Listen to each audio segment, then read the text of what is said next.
January 29th, 1989. Vassula writes, I saw last night a symbolic dream. I entered a church full of people. Mass was still on. It was crowded, and people were standing too. The air was full of incense. The priest brought a box with him, and we all knew that inside this box was the dove, alive. He was to free it so that it may fly around us, giving us joy. The dove was liberated, flying around us. We all stretched our hands so that it may come upon us, knowing that if it did, it would be a grace. The dove, which was of sky blue colour, came towards me. I felt that I loved it, and I knew too that it loved me. It rested on my arms that were stretched towards it, and it sat on the top tip of my fingers. There was around me an awesome joy. Some people were surprised. Some also hoped that it came to them too.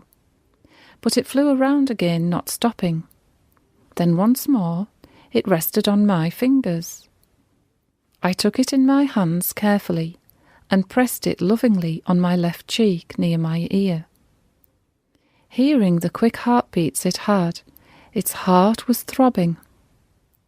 Then I found myself walking alone on a road, a path. On the side of this path, all along, unknown little animals were swallowing each other without mercy. On my way, coming towards me to frighten me, was a rat, holding still an animal in its mouth. I did not fear, and to show the rat that I was master, I hastened my step. It realized this and so went aside by the path, attacking a squirrel from behind, and literally swallowed it. Then about 7 meters in front of me, blocking my way, and stretched from one side of the path to the other, was a snake. I thanked God for letting me see it, because it was transparent like cellophane, so that people do not see it and step on it and are bitten. I did not fear, since I made up my mind to go over it, avoiding it. Suddenly from behind me on my right, another snake came, but it was different because it was an attacking snake. It was also transparent, with only a small design on its back. That snake was as thin as my fingers, but as long as 3 meters. I found myself trapped, but immediately I was levitated from the ground by my Heavenly Father. I was levitated about 3 meters above the ground. Still, I was afraid that this long snake might stand up and reach me. So my Heavenly Father floated me forward, passing above all these snakes, and placed me on the ground near a friend.